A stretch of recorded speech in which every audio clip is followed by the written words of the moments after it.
Hi, and welcome to Power of the Network. I'm your host, Tim Locker, Vice President of Broadband here at CBM. CBM, we're celebrating our 65-year anniversary this year, and 60 of those years we've worked for Preformed Line Products, PLP. So we wanted to highlight what a great relationship we have there, and today we've got a special guest, Mr. Max Bohon, National Sales Manager for PLP on the utility side of the house. It's a great opportunity for me to get to know Max a little bit better, and we're happy to bring you our conversation. Max, thanks again for joining us today. CBM and PLP have, had a working relationship for over 60 years now, and I just can't thank you enough to come in here and let us highlight that. We truly value that relationship, and PLP is obviously one of the best manufacturers that we work with. So thanks again for joining us. Absolutely. You've got such a strong engineering background. What was it that made you jump into sales with the engineering background? Yeah, it kind of just happened on its own. I wasn't even really sure. So coming out of high school, I thought I wanted to go to college. I thought I wanted to do engineering, but I wasn't really sure. So I kind of went for it and got into engineering in college. And when it was time to graduate and pay the student loans, I didn't know jack about power. I didn't know anything about PLP. I knew when you turned on the light switch, the light came on, right? But there's so much that happens upstream of that. Getting on with PLP just kind of happened. And then within that, I didn't really mean to get into sales, but I started out as a subject matter expert, started traveling with some of the sales guys. And I was like, man, these guys have the coolest job in the company. I need to do that. Yeah. And so just as time went on, roles opened up, I applied for them, and here I am. Cool. That's cool. So, I noticed, so you got out of college, you immediately went back and got a master's in business. I did. And then after that, you went back and got a master's in engineering. Tried it again. Yeah. So some of that goes back to what PLP is and what they're good at and who they are. They have a kick-butt college reimbursement program. Okay. So that was definitely a big driving factor behind the MBA and behind the engineering degree, the master's in engineering. But yeah, I was young in my career at PLP. I think I had 2 years in.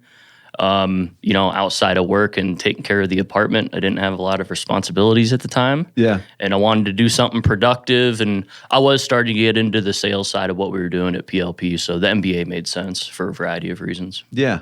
No, that's great. I mean, obviously you're a pretty smart dude to have 2 masters, engineering. What are you doing now for self-growth? Do you still continue to work on yourself? Yeah. Well, our HR department told me I'm not allowed to go back to college for another degree, so that's out. You're done. That's out. I'm done. I'm tapped out. No doctorate. Yeah, no doctorate. No, none of that.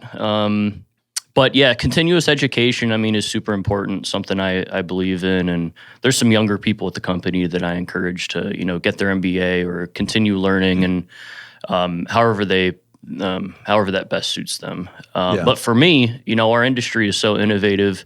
It's constantly evolving. New projects are being built. That's one way you can learn.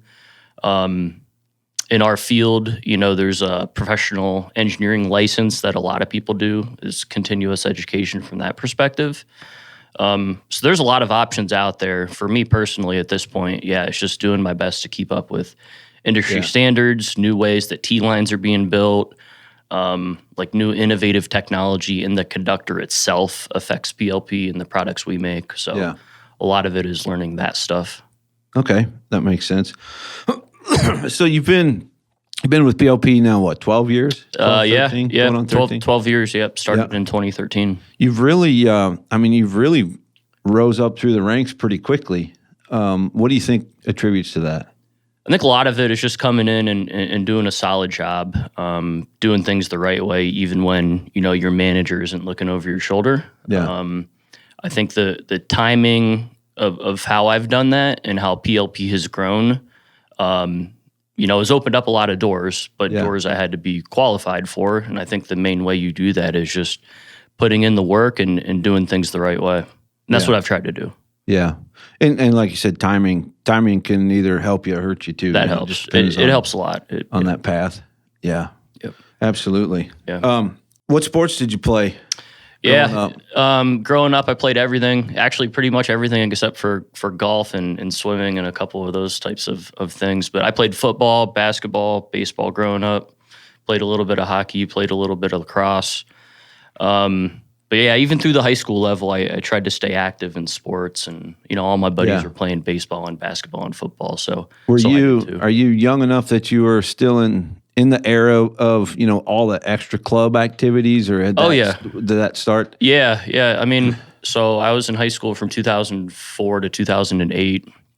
It was towards the end of the you can play multiple sports types of times. You know, now it's so specialized. Yeah. Competing at a high level is tough to do outside of one or two sports unless you're just a freak athlete. Yeah. Which I wasn't. I'm still not. But yeah, football, basketball, and baseball through high school, and then football in college at Case. Okay. Yep. Yeah. Do you think what do you think of the whole sports atmosphere now for young kids?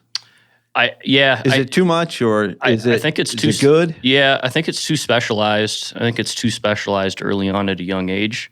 I'll see clips online of these youth baseball teams, and they're decked out in their shiny uniforms and stuff. And it's like, these guys, all they do year round is play baseball, or if it's basketball, that's all they do year round. And it's, I think there's different things you can learn from different sports. The team dynamic and getting along with people is one of the early fundamental type things that I think is most useful in sports. Yeah. So, I mean, my only thing is that it's too specialized, but with how competitive the sporting world is now, I don't know how you'd get away from that. Yeah. We've learned, so I've got 2 kids. My son just graduated. He's 23. But growing up, he played most all sports, but baseball was what he truly liked. And, he did clubs and all that. But by the time he was a senior, he was wore out. He was done playing baseball. It's like, real. did we... was all that money and time and effort really worth it? Or, I'm sure there's some things he learned through that, but we've taken a different approach with our daughter. We have about a 10-year difference. And she likes volleyball and tennis. Yeah. So she'll play basketball, but she, weeded out softball. So we're taking a little different approach, not pushing her as hard, but see where she ends up. Yeah. Like I remember summer baseball is a big thing, obviously, right? Yeah. For boys in high school, it's a fall sport, or it's a spring sport. But there's a fall season too. So, you play the spring ball because that's when the season is. They want to see you in fall ball if you're not playing football or doing something else. Yeah. And then summer rolls around and you're still playing baseball. You remember any coaches that stick out to you that you learned something specific from? Yeah, absolutely. Our baseball coach was a legendary baseball coach in Central Ohio. Yeah, actually, really sad story. Died of cancer years ago, but yeah, he was an awesome coach. He was notorious for being like a no BS kind of guy. He'd tell it to you straight. There was no sugarcoating. Yeah, a lot of times there was hurt feelings and tears, but you knew where you stood with him, and if you wanted to get on the field, you had to put in the work and play better. Yeah. Something I wanted to talk to you about, I didn't realize until here recently, but you spent a couple years in the sales role, covering the utility broadband market. I'm kind of in that same position here at CBM now. And I guess tell me what you've learned about that market. What are some of the bigger challenges you've seen there? And I guess just see if there's some similarities in what we see. Yeah. No, PLP's set up similar to CBM from the standpoint that, our core business is split somewhat between power and communications. And just like you guys, we've always had, our power salespeople and our communication salespeople. And in the ever-changing world today, especially in the way of rural co-ops and power utility companies using more and more fiber, we struggled with that go-between, with that person, playing on both sides of the fence. And so, about 10 years ago, PLP developed a role for just that, for a utility broadband person who was specifically dedicated to help the power guys sell more fiber, sell more hardware, do all things associated with all of the rural fiber building that, really has been going on longer than 10 years, but 10 years is when we put that role in place. It was actually first developed by Dan. It was a role that I had and reported to Dan Levesque, who's been on this podcast before. But yeah, no, it's a super important role. Similarly to what you're doing. I mean, you're going around with some of your power CBM guys and helping them sell anything, whether it's the hardware that actually supports the cable, the closures that splice it. I don't know how much OPGW work you specifically do, but the role at PLP helps out with that as well. Yeah. My history, I've done some of that in the past. Not a ton. I was a splicer for about 10 years. We would get into a little bit of OPGW.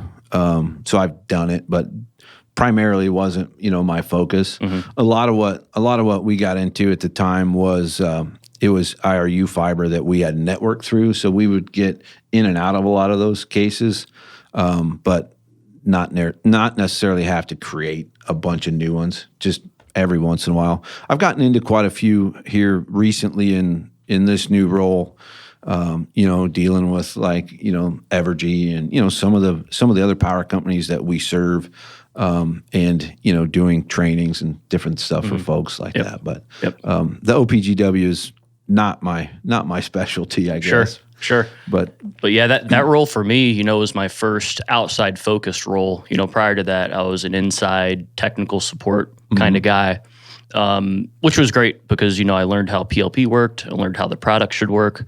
I spent a solid 3 years in the office, basically getting up to speed.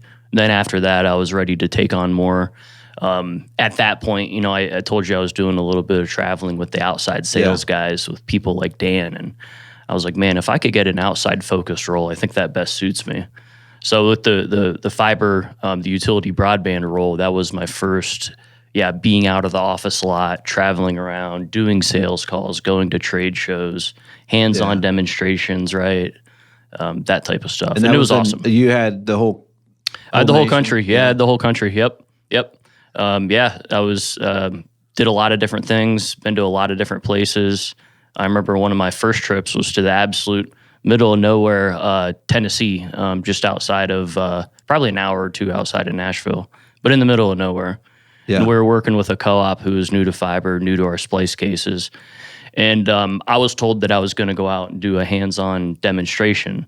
So I brought my samples, brought some of my tools. And, with the way our splice cases work, we basically show how you prep the cable, show how it's routed. We do everything up to the splice tray, right? Yeah. Because at that point, you get your splicer out and, you do a couple of things that PLP typically doesn't instruct on. But I walk into the central office at this co-op, and they got, this fiber cable coming out of the ceiling, and I'm looking around, it looks like a surgery table they got set up to splice this thing. And I'm like, holy crap, I think we're doing a live, we're doing it. This is real. And this guy looks at me, he's like, have you done this before? And I'm like, yeah, I've done it before, but never like live, never a real application. And it was funny because he just kind of looks at me and he's like, all right, I hope we know what we're doing. And we ended up splicing it. He put the OTDR on it. It was a 144 count splice. And all the test reports from the OTDR came back with super low losses, and it was like, poof, thank God that worked out. No, that's, the splicing part of it is just something that, you frankly just learn on the job. Yeah. That's, when I started, my first splicing job was with a contractor. And this was way back. I think I was 20 maybe. So it's been 30 years ago. But I worked for this contractor and he just taught me how to do it, hand-eye coordination, like it's just physical work. And you just learn how to do it. The struggle is the same thing is also a detriment. You learn, how you learn is how you know. Yep. And so if you learn the wrong way, or, you create bad habits, it can be a challenge. In terms of selling closures, the splicers are always the toughest crowd because, they learned on this piece of equipment and that's what they're going to do. So they're very adamant about, sticking to what they know because they don't like change. And that's probably one of the biggest challenges in selling closures is just, getting through that layer of someone's afraid to change what they're doing. Breaking the mold, showing them the new technology. Sure. Yeah. Yeah. Yep. To some extent, that's the same on the power side. There's linemen and crews that get stuck in their ways, and change is hard. Even if it's for the better, there's a little bit of a learning curve, and a lot of times that's met with resistance. Yeah. What's your technique for getting around that resistance? I think if you can go in, depending on what the product is and what the application is, I think if you can go in and show them why it works better, there's a sales spin to everything, but if you can objectively show them why it's better, either from an engineering standpoint or from an installation standpoint, or like objectively show what the value is, I mean, that helps a lot. Yeah. It's it's fun when you finally win, I guess, if you will. I had a customer, it's been years ago, but it took me 9 years to get them transferred from, one closure line over to PLP. And I don't know if that says, I'm really committed, dedicated, You're committed. Or whatever. That's exactly what it says. Or if I'm just not a good closer, it could go either way. But 9 years, and what actually tipped the scale is we took them to the factory. We took them down to Rogers, and they saw everything. And on the way back, they're like, "Yeah, all right, we got to make the switch." And the first closure the guy does, he calls me up. He's like, "Why didn't we do this? So long ago?" Mm-hmm. And it's it is gratifying when you get a win like that and you help somebody out. So, what's different about CBM? First and foremost, it's our ESOP. Employee owners have more control and more ability to make decisions that are right for our customers and right for our company and right for our manufacturers. We've got the flexibility to put people where they need to be and use our experts wisely. If you need help with a project or need representation from an excellent sales force here in the Midwest, look no further than CBM. You can reach out to us here at cbmrep.com. What do you think PLP does best overall? So you were just talking about our manufacturing plants. I think having domestic manufacturing and product that's made in the U.S. in a big way really, really helps. It helps obviously from a lead time perspective. Getting the stuff from the plant to the customer doesn't have to pass customs. I mean, that saves a lot of time and predictability for delivery. I also think that, we're serious about the stuff we make. We're serious about the quality and the designs. We're not just making everything or importing everything. I mean, that helps with the reliability and I guess the predictability of using our products in the field. Yeah. You know darn well how it's going to perform. You know how long it's going to be up there. The performance of the line, whether it's a conductor or a fiber optic cable, ADSS or OPGW. I mean, you know exactly what you're going to get with our products. Yeah. I would say from my history is, the customer support with PLP is incredible. Yeah. I've just seen time and time again where it, may not even be a PLP issue, but maybe a customer installation problem or a contractor messed something up. But PLP has stood behind everything. On so many occasions that I've seen, it just stands out so different than most manufacturers. Yep. Yeah, I mean, so far I've been a lifer at PLP. I don't know. I don't have a lot of perspective outside of the PLP world, but being a sales guy helps to have product that you believe in that can stand on its own legs, and it certainly does. Right, that makes our job easier. Yeah, that's certainly how I've always been. Manufacturers are always coming out with new stuff, and but I'm usually a little reluctant until I get that confidence. And the last thing I want to do is sell somebody a piece of junk, right? Yeah. Or promise them all these things, and then whatever you're selling can't come through, right? That's not a good feeling. Yeah, exactly. How do you set those expectations? I know, PLP is always continuing to put out new stuff, but I would say they're a little slower and a little more targeted. Is that fair? We try to be. I think some of the. Yeah, if you're calling the product development slow, I think it's probably slow from the perspective that we want to be darn sure about what we're making before we even release it. So, we have our world-class testing laboratory in Cleveland. I mean, stuff's designed, prototype, tested, retested, tested again a lot of times before it's ready to go. Yeah. If we looked at the process in depth, could it be streamlined and a little bit more efficient? Sure, probably. But like you said, I think a lot of it is we want to be darn sure about what we're putting out there before we ask our reps to go out and sell it. Yeah.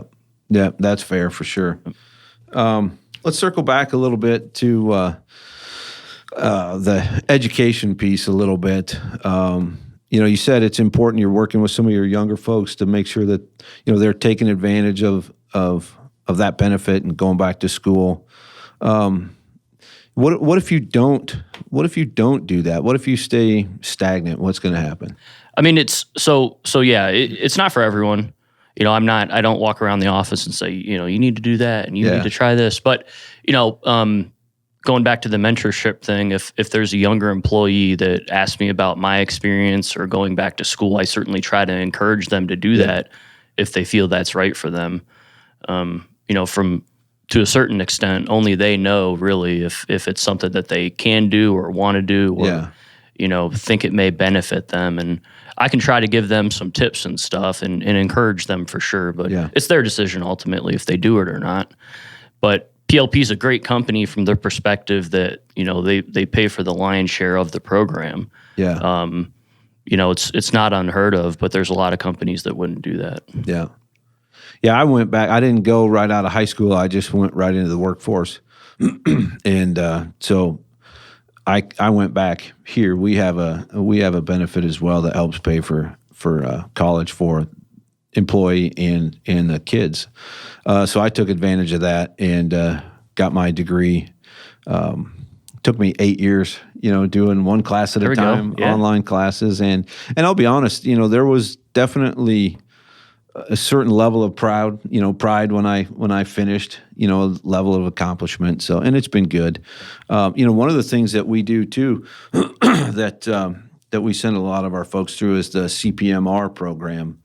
And it's like a 3-year course, it's 1 week a year, but it's almost like a condensed master's class on, business specific to a rep firm. And, I was taking my college courses at the same time. So it was interesting to me to see how much actually overlapped into the CPMR class that I was also, getting from school. So sure. Yeah. That was interesting. Yeah. So we talked a little bit about, being stagnant or whatever. The best part about our industry, both on the power and communication side, is it's not very stagnant. I mean, there's a lot of innovation. There's a lot of new projects going on. There's a lot of new products being developed for those new projects. So, as it relates to PLP, our business has grown exponentially just over the last 5 to 6 years. Yeah.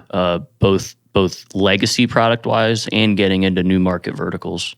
Like inspecting the overhead lines with drones or EV charging foundations.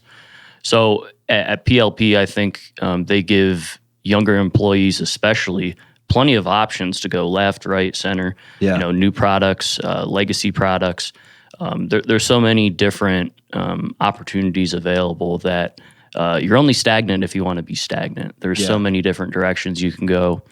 If you show that you have, at minimum, just the drive and desire to learn more, they give you that opportunity. Yeah. You're talking about all the different options, and young people coming into the workforce. My son's a great example. Just graduated college. He's working construction. He worked for a guy, through high school and college, and doesn't necessarily want to stay in construction the rest of his life. But there's so many overwhelming choices. How do you narrow that down? And then I guess what type of person or characteristics will make you successful in this industry? Mm-hmm.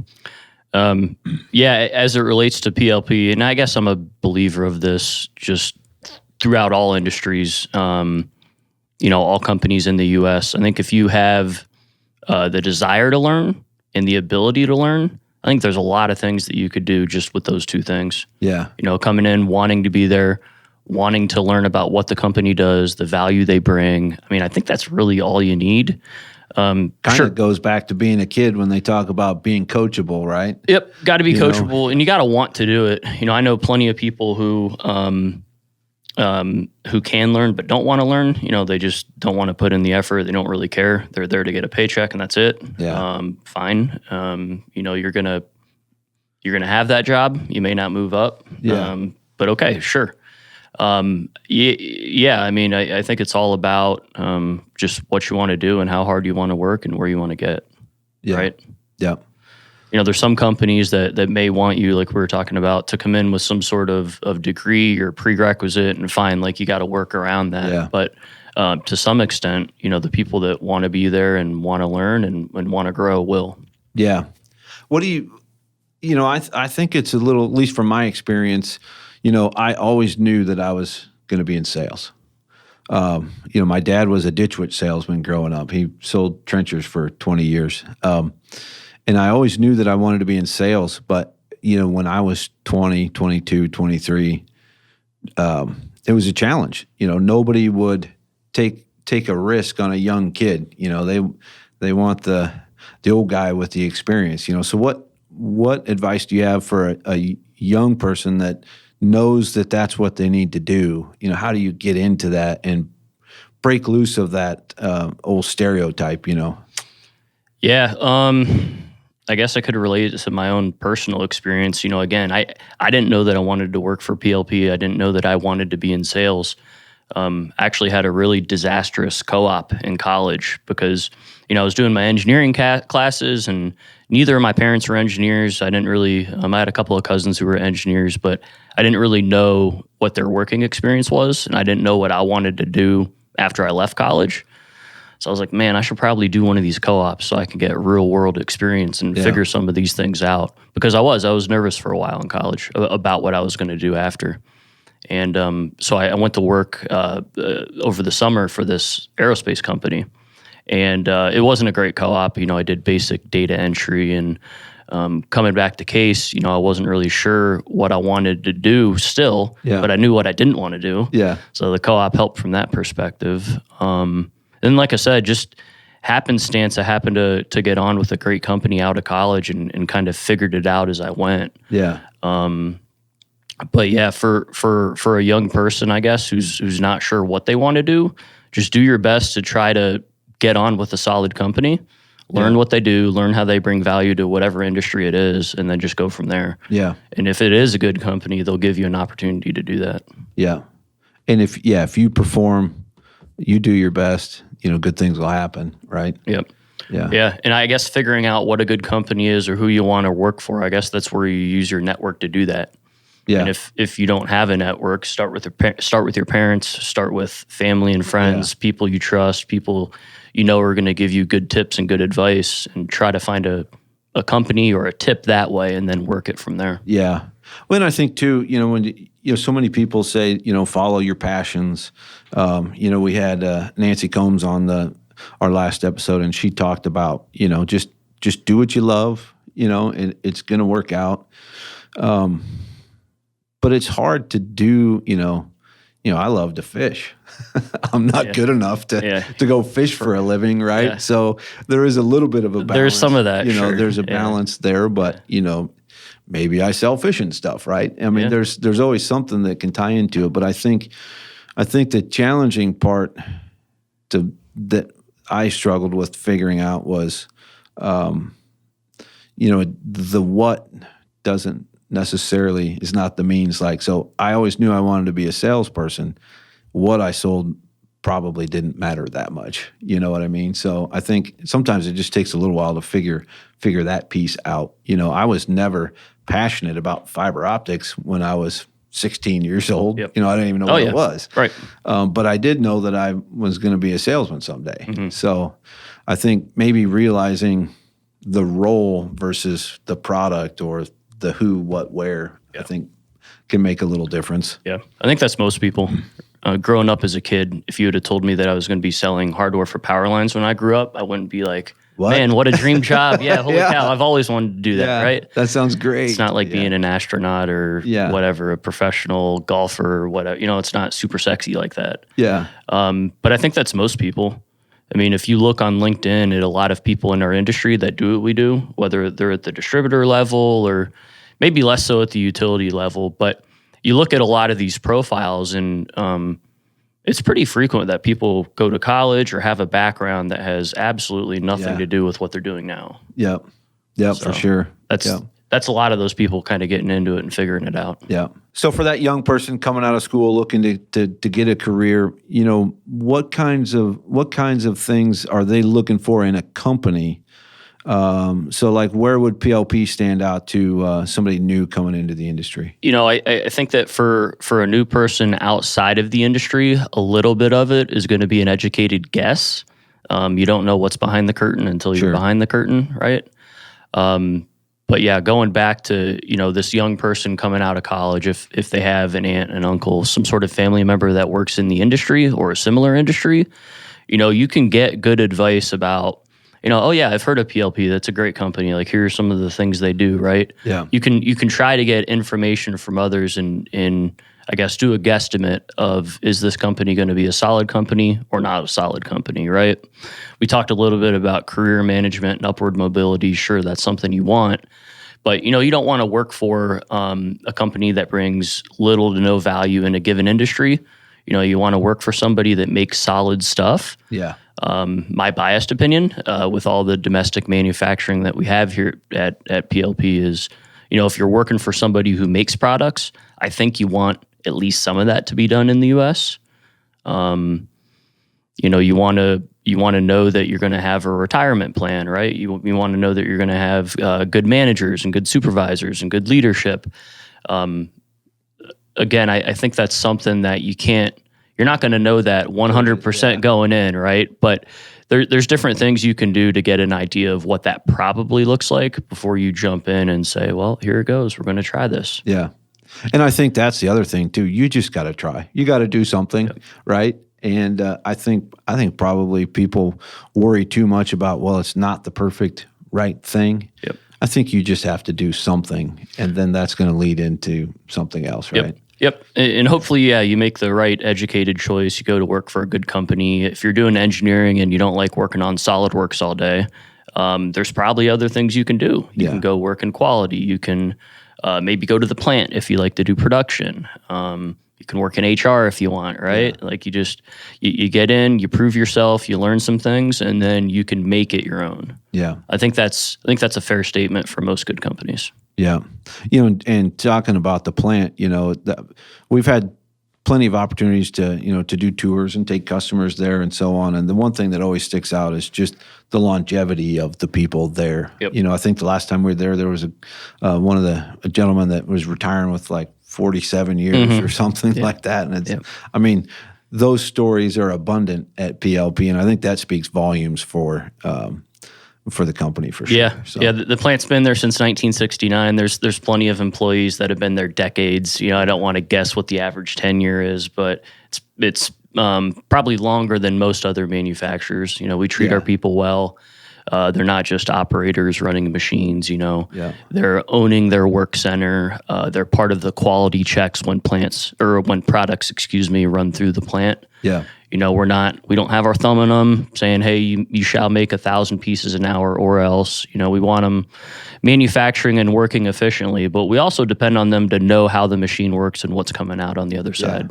Quality control. Absolutely. Yeah. You know, when you're walking through, I mean, everybody in there you can talk to and they can explain, you know, the different parts of what they're doing. And I'm always impressed on how quickly it changes, you know, from one center to another, or just, you know, putting in the new robot equipment and all those things. It's never the same every time I go back. Yep. We try to innovate. We have Kaizen events to streamline processes and do things better, of course.